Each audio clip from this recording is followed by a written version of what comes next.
वृंद करिए प्रयास खुदा बाबरा और माँ को सुबह पास सजाने लगा।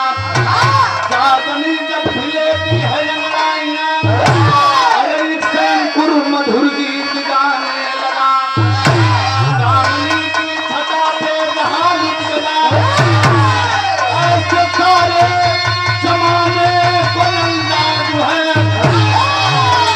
ऐसे मौसम भरी जब पंखा हुई जिसपे मोहित बहारों का राज है।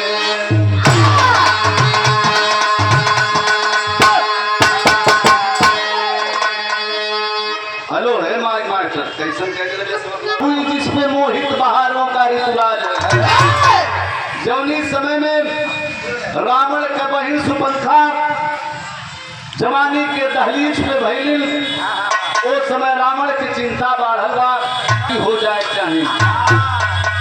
लेकिन रावण उस समय प्रतिज्ञा किया है मैं उसी के साथ में मैं अपने बहन सुपंखा का शादी करूंगा जो हमसे बलवान होगा।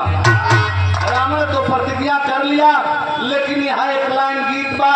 अब वह गीत का लाइन बा कौन?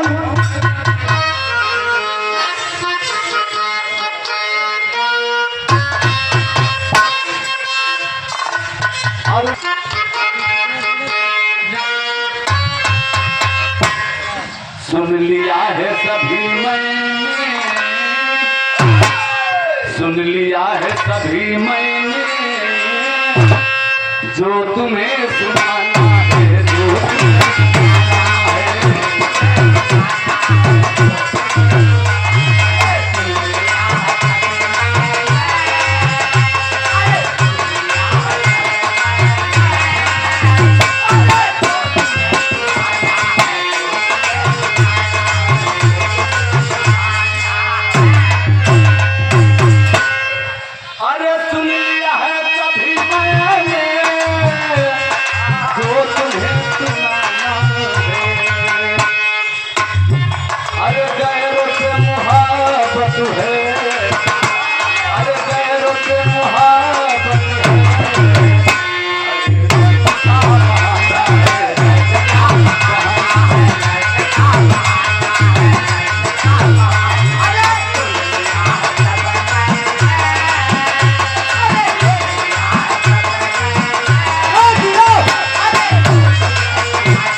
लगत रहल कि सूर्य चंद्रमा का ज्योति भी फीका पड़ जाता।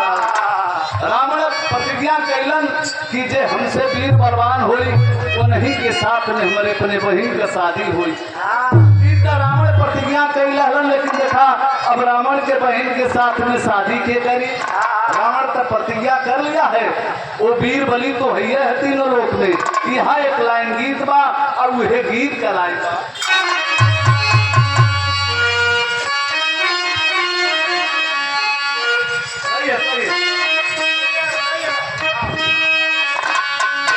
यह गीतिया के बहुत दिन पहले गाना का अरे बादला मेरे का जरावा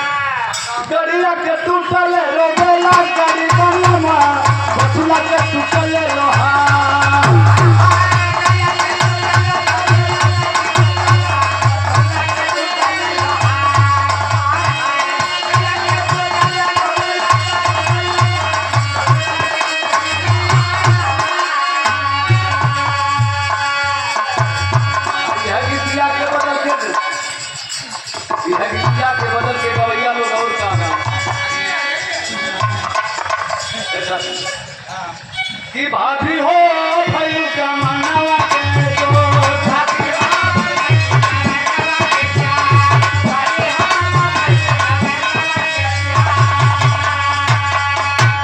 है गीत चलाइबा, लेकिन गाना का भावा कहला का बा अरे रावण हो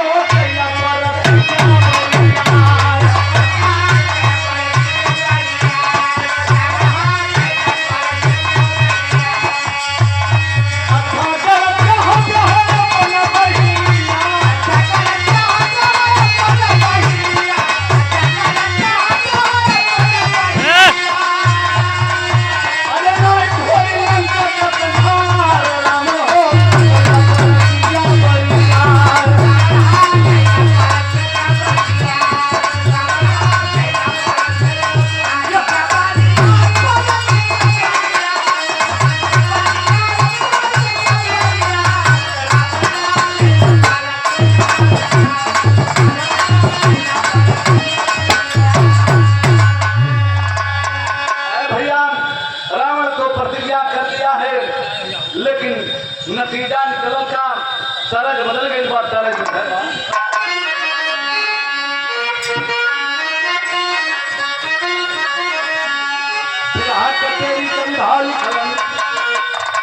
अरे एक और लंका वाला अरे एक और भक्त न हर चुका मत वाला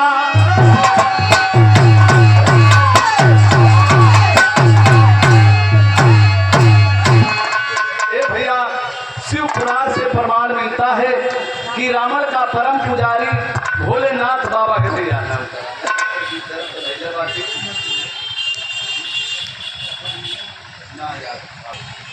रावण जो है भोलेनाथ का परम पुजारी था। शिव पुराण से प्रमाण मिलता है कि भोलेनाथ का परम पुजारी रावण था। लेकिन एक नए नए बिंदु जीवा बाबा भोलेनाथ का पुजारी निकल गए। जब रावण का प्रतिज्ञा कैले बा, रावण का प्रतिज्ञा सुन ले बा, ओ समय जा करके लंका नगरी में तहलका मचा दिल बा। लंका नगरी में तहलका मचा करके कहने लगा कि मैं तुमसे वीर बलवान हूँ। लेकिन कहना बता कहीं न लंका में लड़ाई बिंदु भगत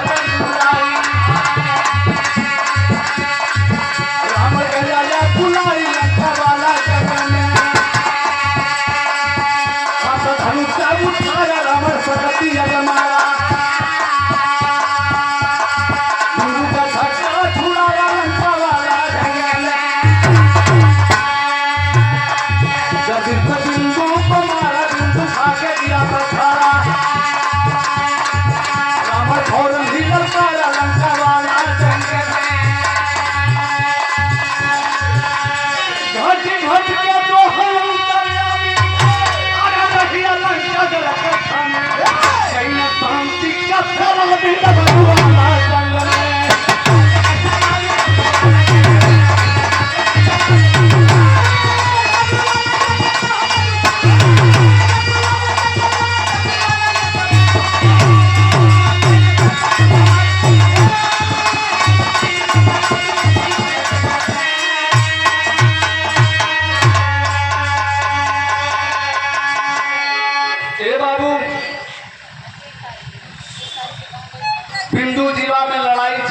जब लड़ाई भइल बा भोलेनाथ बाबा के कैलाश गिरी पर्वत डगमगा गइल बा। भोलेनाथ बाबा कहलन हो जगह हमार दोनों चलवे लड़ गइलन तो कैलाश गिरी पर्वत छोड़ के चल रहे पूजा जी। बाबा भोलेनाथ त्रिशूल लेकर के अपन आ गइलन, दोनों भक्त के मनावे लगन। कैसे मनौलन?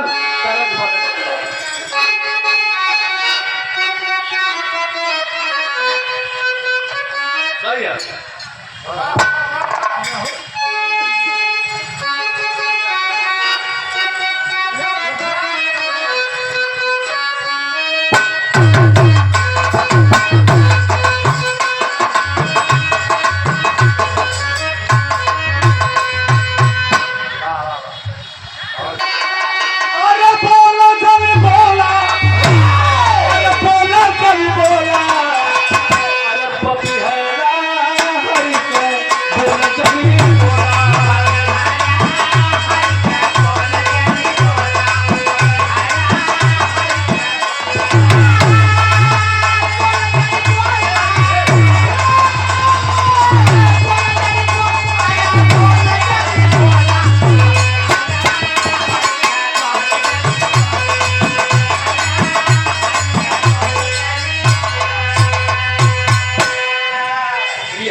बाबा भोलेनाथ कैलाशगिरी पर्वत छोड़ करके चल दिए। रावण से पूछने लगे, हाल चाल पूछे लगलन कि का तरफ हुआ दोनों जनी हमारा शिष्य हुआ। रावण पूछ पड़ा, भोलेनाथ बाबा आप ही बात बता दीजिए क्या मुझसे सचमुच में बिंदु जीवा जोधा है? रावण भोलेनाथ बाबा कहने लगे, अरे रावण ये धरती पे तुम्हारे जैसा कोई नहीं बलवान है ना कोई विद्यमान है, लेकिन जो रावण से पंजा मिला लिया समझो रावण। बाबा भोलेनाथ कालन की जो रावण से पंजा मिला लिया वो रावण से भी बलवान है। तो बिंदु जीवा ऐसा बहनो ही ना पैबा अपने बहन के शादी कई दे। आखिर में रावण अपने गुरु भोलेनाथ बाबा का बात मान करके भोलेनाथ के बात मान गई, मारे छवा दहलन और सुपंखा का शादी बिंदु जीवा के साथ में कैलन। पर विदाई भइल बा, तरज बदल गए। कौन तरज बा भैया?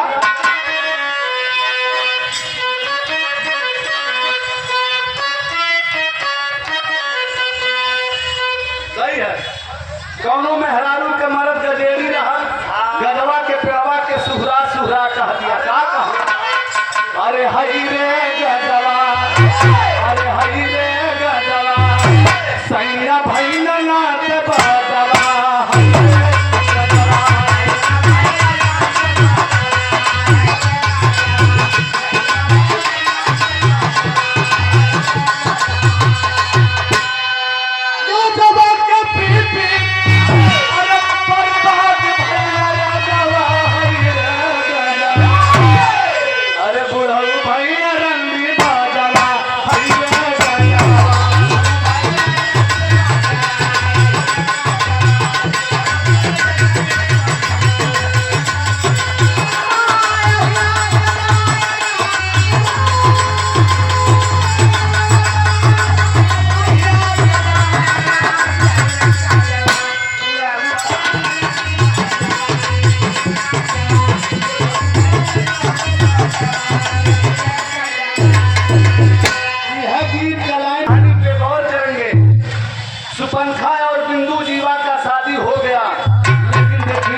करके अपने ससुराल में सुपनखा जाती है। कहना है अरे ससुर गलिया, अरे ससुर गलिया, गइल दिल के संघरिया, ससुर गलिया, गइल दिल के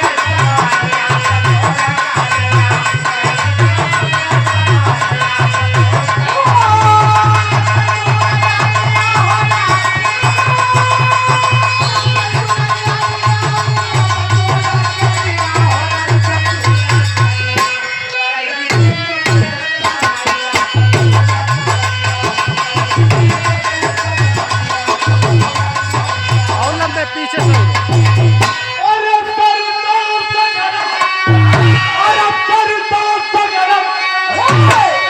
खातिर दरिया ससुर गलिया, अरे गई सजना के संहारिया ससुर गलिया।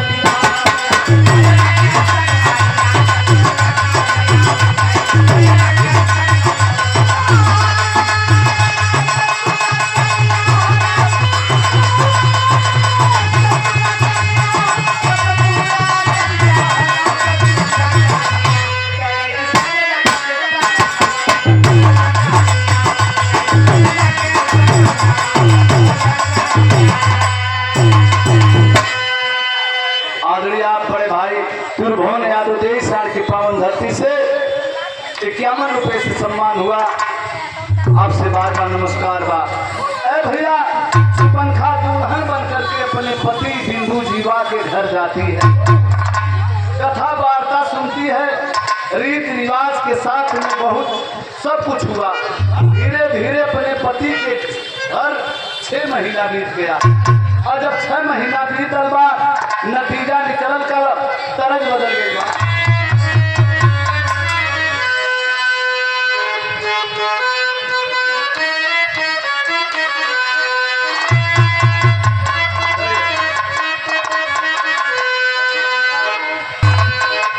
ज्यादा बजेगा तो अब समय ना आएगा, एक के नाते हम काटे छाट में मार दंड से उन्होंने नंबर वाले न भैया तरजू है बात कि पाए रहो मुरलिया गगरिया घर और यह गीतिया के कुछ जिला में मेहरारू लोग आवे जिनका अरे गेहुआ का पाल लई जतुगना, अरे गेहुआ का पाल लई जतुगना, बलना मोर लपसी बिना करैया, गेहुआ का पाल लई जतुगना, गेहुआ का पाल लई जतुगना।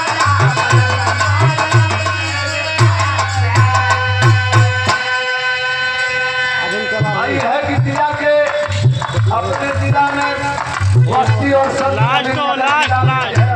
हन मेहरारू गावेली का गावे अरे तरे नरिवरवा क्या बारी, अरे तरे नरिवरवा क्या बारी, ऊपर चाँद के तारा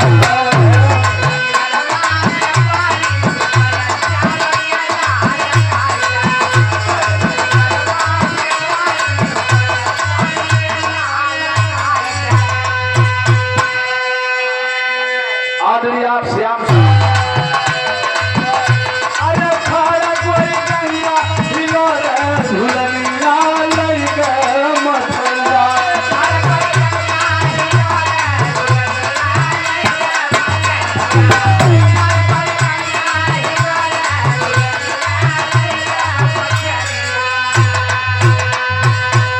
यह गीत का लाइन अब हम 6 महीना बीतल बाद रावण सोचलन का सोचलन अरे कुछ दिन के बाद याद कइले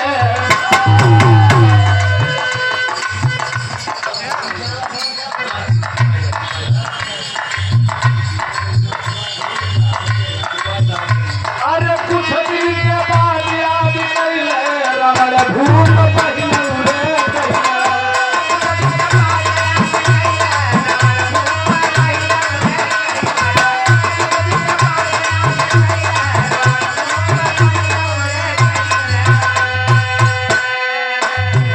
रावण अपने बहन की आ गई उनका देखलन का अरे छठी का लाल सुपन खातन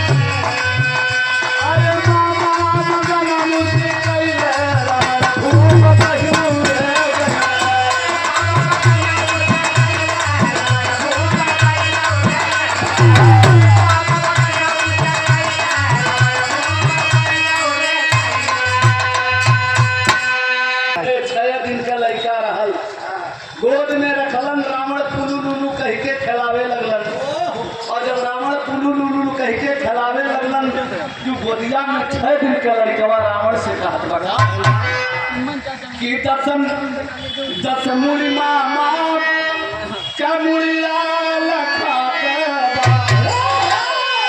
शिवपुराण से प्रमाण मिलता कि रावण के पास में 10 मूड़ी था लेकिन 10 मूड़ी में गधे का मूड़ी था वह गदहवा के मुड़िया के सुहरा करके 6 दिन का लइकवा कहले का लइकवा कहले 10 मुड़ी मामा का मुड़िया लखात बा और गदहा के मुड़िया तनिक ना सोहात बा ए मामा बड़ा सुंदर लगत हो लेकिन 10 मुड़िया में से जौन गदहवा के मुड़िया बा हमार मना कहत हो कि आपे के तलवरिया से आपके गर्दनवा उतार दे रावण सोचने लगा कि सरवा 6 दिन के बाद हमार गर्दन काटे खातिर कहत हो और जब 6 महीना का हुई तो बहने और मामा का ताल्लुकात ही का रखी ये भैया रतिया में एक शंका समा गई का अरे रावण के शंका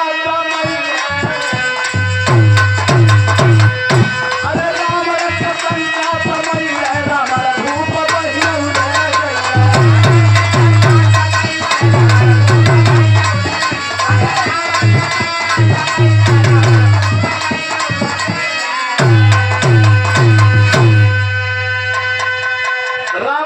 भैया के खातिर साजबाज के साथ में बहुत बढ़िया बिस्तरा लगौली लेकिन रात्रि के समय में रावण इसी बात को उत्पन्न करने लगा सोचने लगा कि मेरा बहन मेरे गर्दन को काटने के लिए कह रहा है बार बार इसी बात को सोचने लगा आखिर में रावण आधी रतिया में उठ करके लंका नगरी में चल दिया अपने नगरी में पहुंचल बा अब कुछ दिन बीतल बा रावण जौन बा एक दिन रात्रि के समय में अपने जीजा के घर यानी बिंदु जीवा के घर रात्रि के समय में चढ़ाई करके रावण अपने बहनों और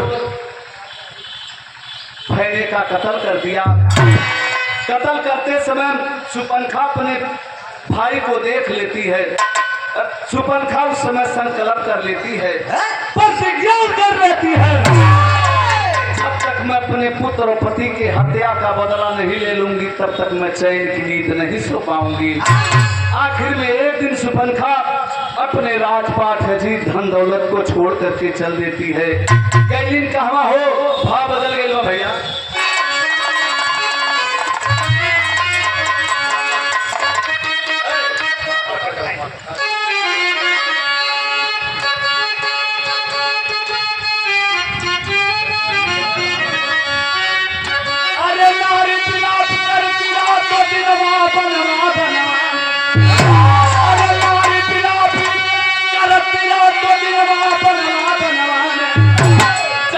पहुंची रघुवर के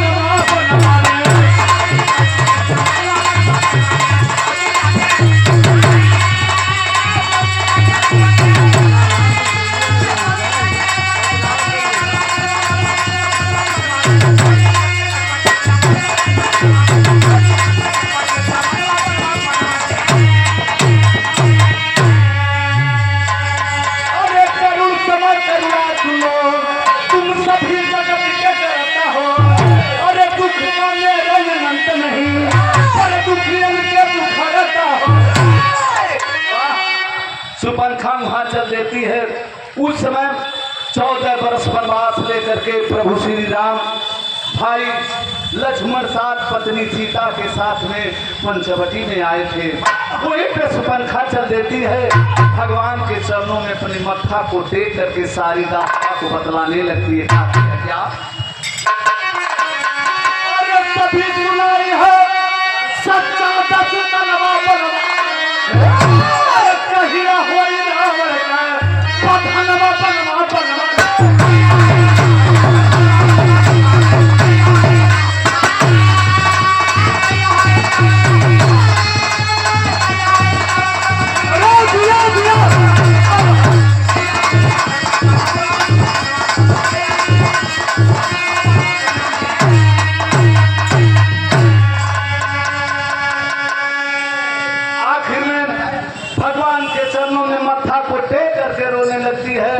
बार बार प्रभु पूछने लगे, आखिर में तुम क्यों रो रही हो, क्या बात है? अपनी सारी ये दुख की बात बता देती है, दुख की बात बता देती है। उस समय कहने लगती है, प्रभु कब आप रावण का वधन करेंगे? भगवान कहने लगे, क्या आल्हा के भाव में?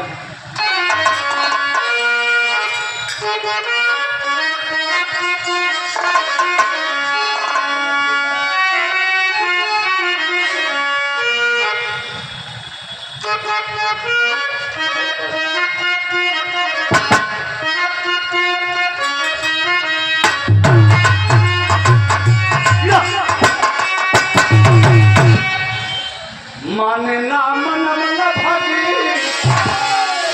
माने ना मन मन भागी, अरे वानरा बला के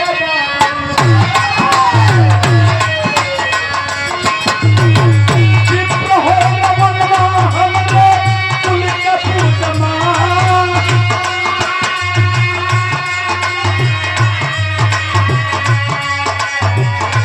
ये दो विक्रम भयंकर है,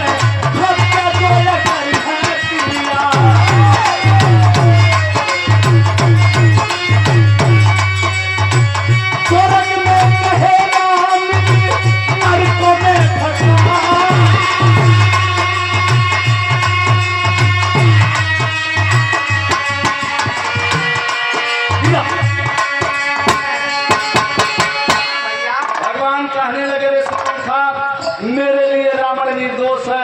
अगर मैं रावण का हत्या तेरे कहने पर कर देता हूँ तो मैं पापी कहलाऊंगा। मेरे साथ में गलती काम से रावण नहीं किया है।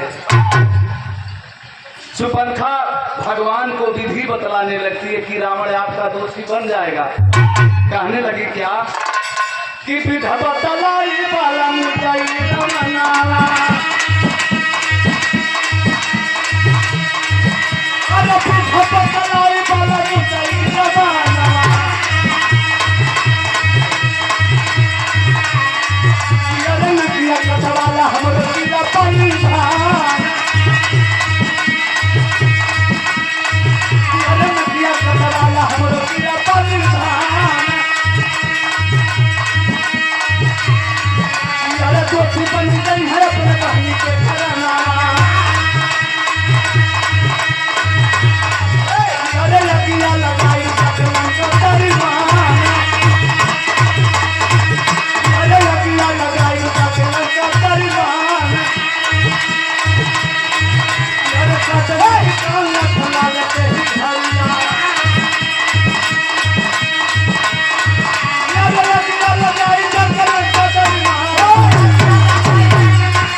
भगवान को विधि बतलाने लगती, मेरे नाक कान को काट लीजिए, मैं अपने भाई को दिखाऊंगी तो मेरा भाई बहुत ही साहसी वीर बलवान है, इन नाक कान कटना बर्दाश्त नहीं करेगा।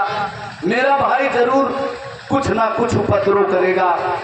आखिरकार में रामचंद्र जी लखनलाल को इशारा किए, लखनलाल जी सुपंखा के नाक को काट लिए। वही सुपंखा जा करके लंका नगरी में अपने भाई को दिखाती है। भाई तमतमा गया, भाई तमतमा गया। एक शिव पुराण से प्रमाण मिलता है कि रावण अनेक रूप रंग बना करके आखिर में सीता हरण कर लिया। और पुराण में लिखा है, आप लोग वेद में देखते हैं, टीवी पे देखते हैं, मोबाइल पे देखते हैं कि और तो सुपंखा को दोषी को लोग बनाते हैं, लेकिन सुपंखा शिव पुराण में सुपंखा दोषी नहीं है। सुपंखा के ही कहने पर लखनलाल जी नाक कान को काटे थे। आखिर में अपने भाई को दिखाती है। रावण अनेक रूप रंग बना करके सीता का हरण कर ही लिया। भगवान श्री राम जी अपनी नारी के खोज में आखिर में किसी तरह से लंका नगरी में पहुंची गए। आखिरी के भाव में कभी भाव लिखा था,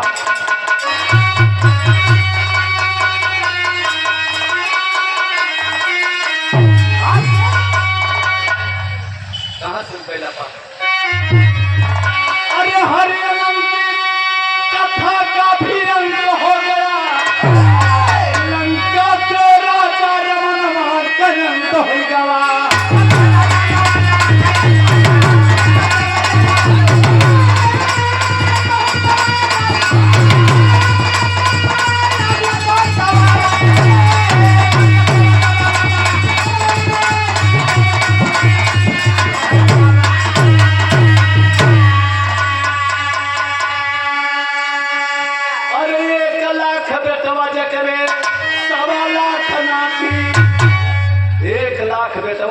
सवा लाख नाती।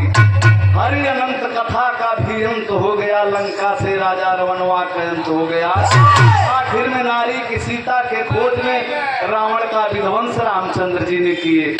इसलिए कहना पड़ा कि 1 लाख सवा लाख नाती, कोई ना करवैया रहेगा उनके बिना बात।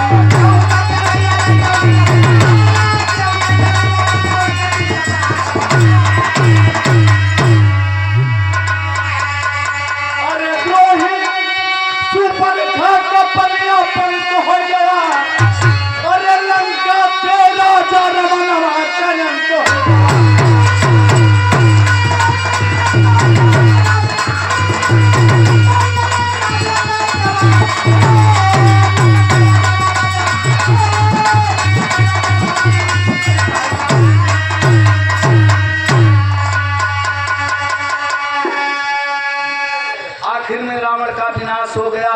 यही से मेरे विरह के समाप्ति का कहना बा। तो गुरु बिहारी गुरु रमन की लहर गई फुलवारी।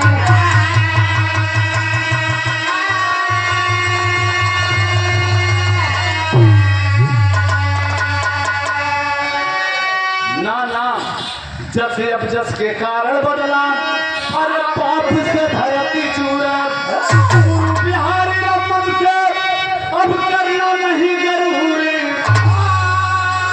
एक वर्ष लंका वाला जंग में किया तो जंगनाथ भोले का जब के माला। एक वर्ष लंका वाला जंग में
कुछ दिन के बाद रानी के एगो गोद में लड़का भइल तो बिरहा में कौवाली बदल गई।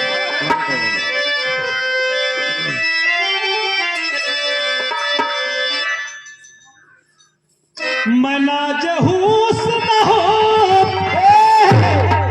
किसी लड़की से किसी लड़का ने कहता है मना जहूस न हो तू मेरा एहतराम करो, अरे जवानी नाम है मेरा मुझे सलाम करो, जवानी नाम है मेरा मुझे सलाम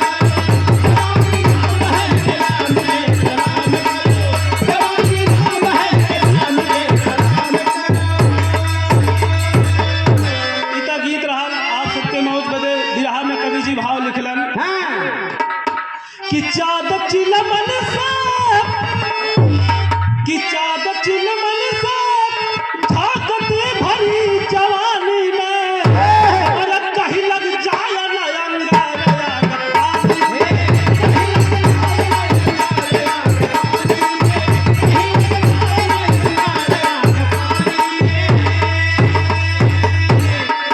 ऐसे भैया कहानी की शुरुआत हो गई।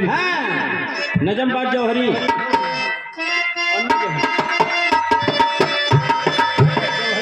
जौहरी हाँ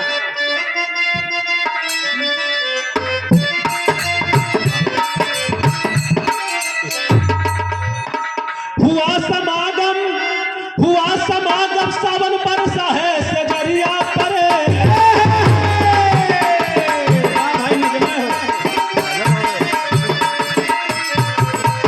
हुआ समागम सावन बरसा है सजरिया पर, कोई आने वाला जगह बोला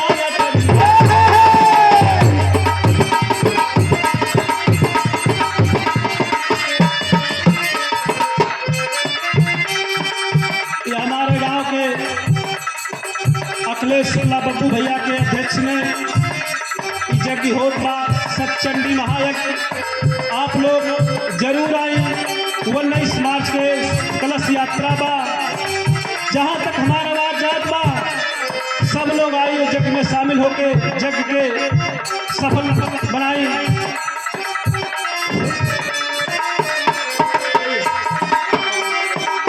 हुआ समागम सावन बरसा है सजरिया पर, कोई आने वाला जगह बोला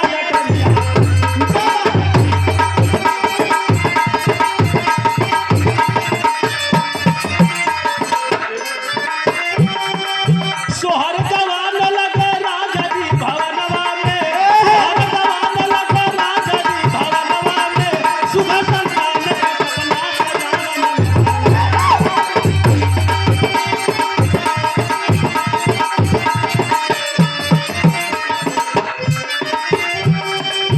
बसो पीड़ा सरानी का दुखित दिमाग हुआ, बसो पीड़ा सरानी का दुखित दिमाग हुआ, गगन मलर का नमरती मगर जगना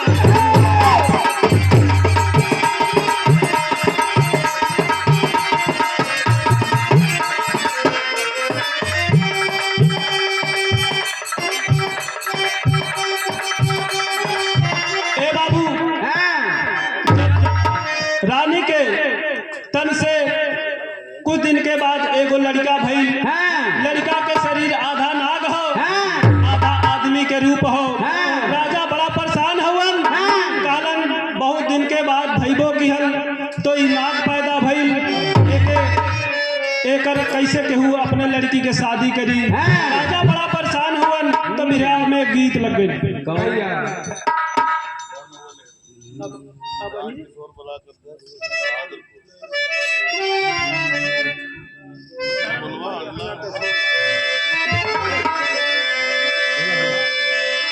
कौनो लड़की अपने नैहर में गई, नैहर से जब ससुरा में गई शादी हो गई, अपने माई से बतावत हो भैया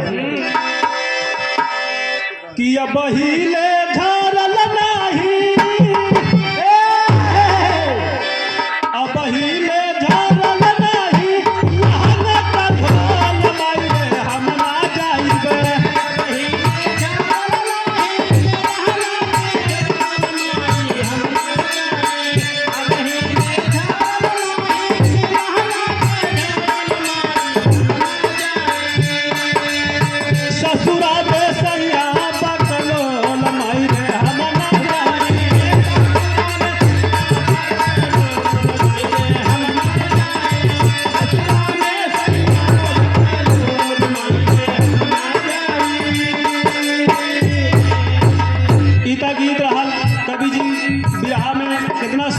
भाव लिखलन।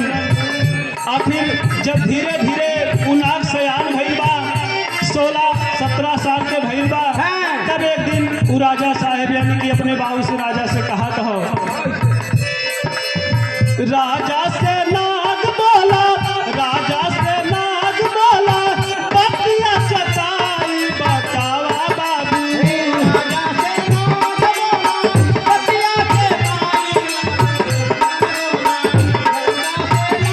बोला, बतिया चताई, राजा से नाग बोला, बतिया चताई बतावा बाबू।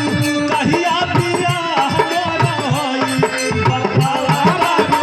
कहिया बियाह मोरा होई बतावा बाबू। कहिया बियाह मोरा होई बतावा बाबू।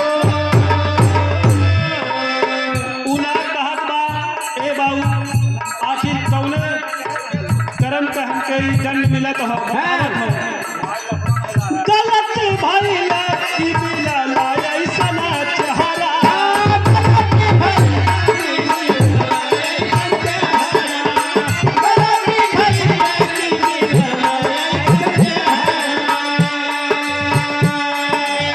कैसे बधाई हमरे सिरावा पर सिहारा। कैसे बधाई हमरे कैसे बधाई हमरे सिरावा पर सिहारा। मन में हरा रूबीना, मन में हरा रूबीना, पापी करोई बतावा बाबू।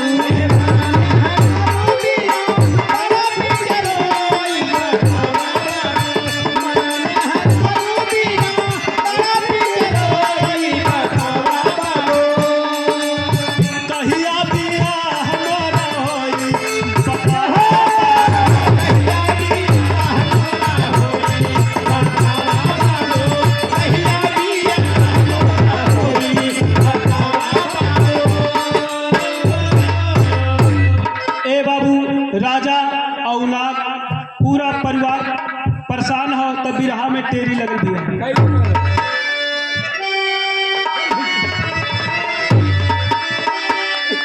अरे दुल्हनिया कैसा, ए भैया दुल्हनिया कैसा की रात बनी। कौनो राजकुमारी राजा का बिटिया, तो कौनो राजकुमारी राजा का बिटिया, दुल्हनिया कैसे की रात बनी।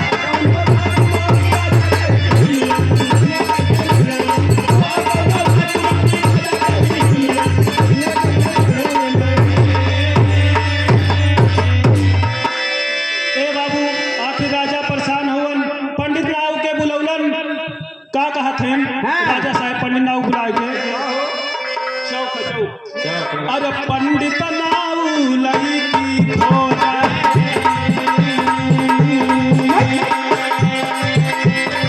पंडित नाव लई की खोजा,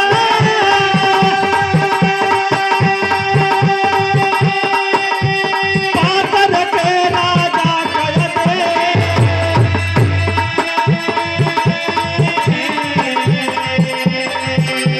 भूप रलिए एक धूप विजय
शादी के पूरा बात बतौलन। हाँ। सोच गई जब हमरे किस्मत में ही नागे लिखल बा तो हमके शादी मंजूर बा। हाँ। शादी पक्की हो गई। के दिन रख के राजा अपने घरे पहुंचलन। यहाँ जब शादी के द्वार यानी कि शादी के समय हो गए तो चलन तब बिरहा में गीत लग गए।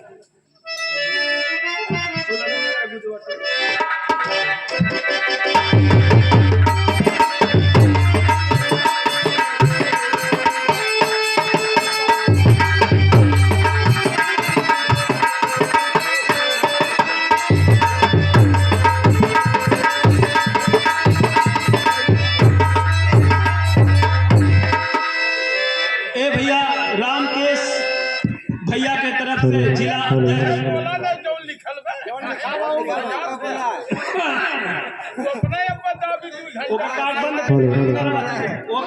स्वर्गीय रामदेव गुरु जी के जवाना रहल, गुल्लू गुरु के जवाना रहल तो जब बिरहा जोड़ पे रहा तब लहावन कैसे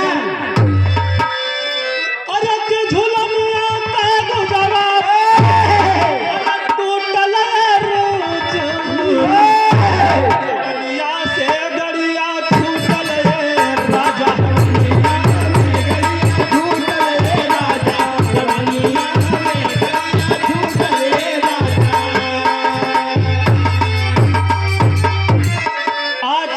राजा साहब अपने लड़का के शादी के लेके चलन तो भैल का भैया अरे कि पागल नगरिया में बाजाए बाबू बनल नगवा दुल्हे राजा बाबू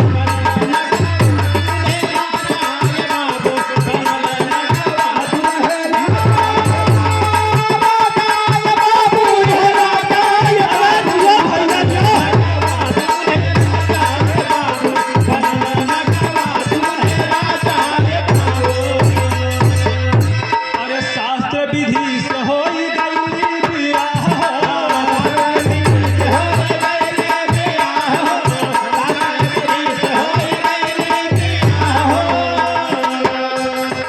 उठे लहार माया सागरी जथा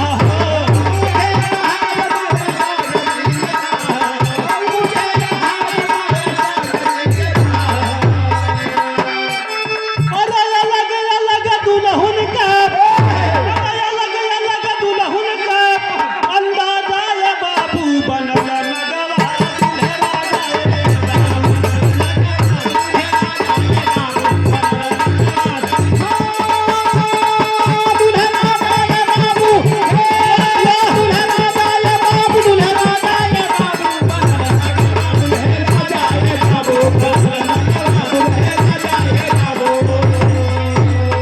ये हमारे गांव के बहुत ही अच्छे आदमी हैं। मोचू काका के तरफ से बहुत सारे रुपए का पुरस्कार है। चाचा के चरणों में नमन है। और जो हमारे गांव का सतचंडी महायज्ञ हो रहा है इनमें मोचू काका का बहुत सहयोग रहता है। तो चाचा के चरणों में नमन बा कहना भैया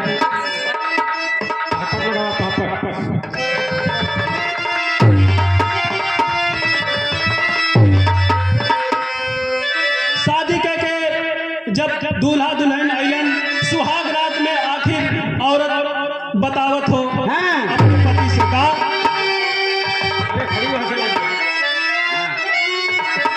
अरे हो गई जब पहली मुलाकातिया सुहाग रतिया में नाग बतावे अपन बीतल बतिया सुहाग रतिया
जब सुहाग रात में उ दुल्हन अपने पति के पैर छुअत बा आ पूछलस स्वामी ई तोहके कैसन रूप मिल गई?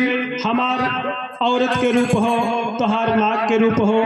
तब वो नाग बतावत हो अपने दुल्हन से कि कर जोरा नाग से पूछेली दुल्हनिया भैया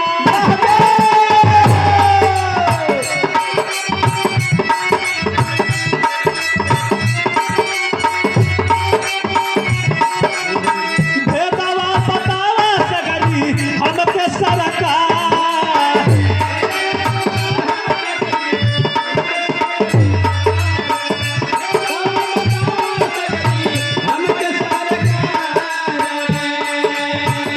कहे कंगराली कलिया कहे कंगराली जब शिव के हाथवा में रनिया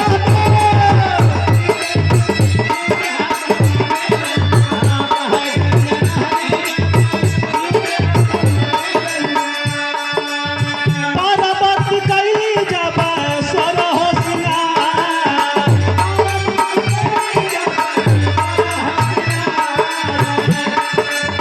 शिव के हंसता देखी हमहू हंस रहली रनिया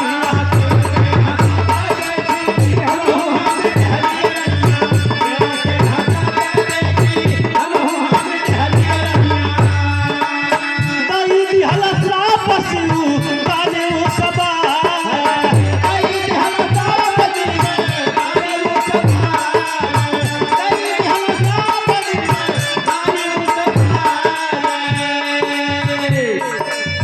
नागर से होई तोर रतिया धरती पे भई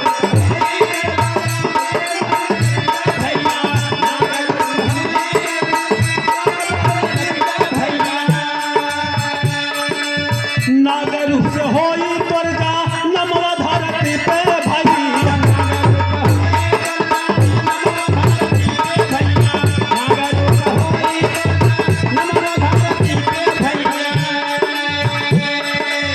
लेकिन नागर ऊपर ही सुन ले गवा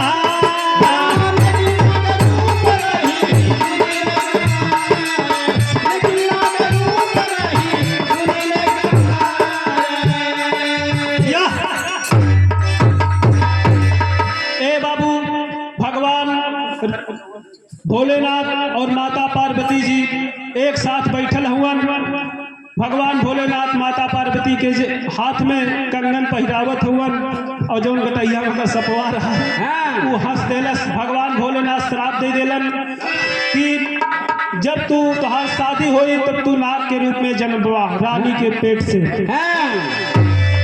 और फिर दोनों प्राणी पहुंचलन और कहलन स्वामी हमार ई आप मनुष्य के तन कैसे होई? तो भगवान भोलेनाथ उ दोनों आदमी से बतावत हो विराट खड़ी से बात।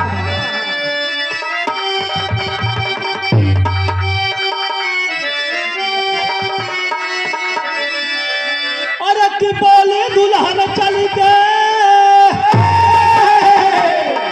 नहाला सजना तड़ापन बिगड़ल जीवनिया बनाला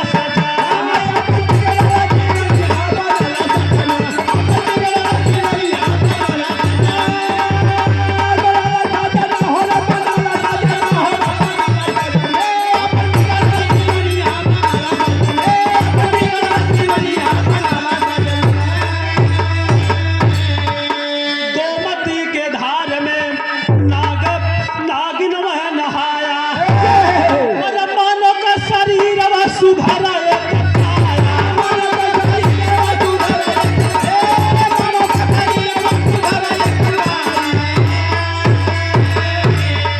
और बिगड़ल मुक्ति मिलाल सजना अपन बिगड़ल जीवनिया बनाल सजना।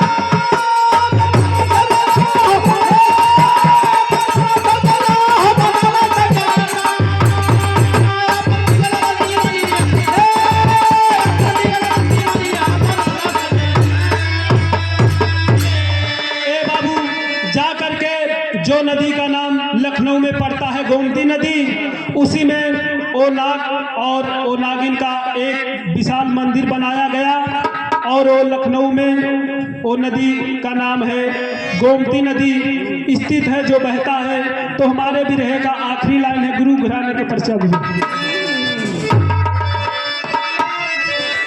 गुरु बिहारी गुरु गणेश गुरु राम लाल मोर बाबा।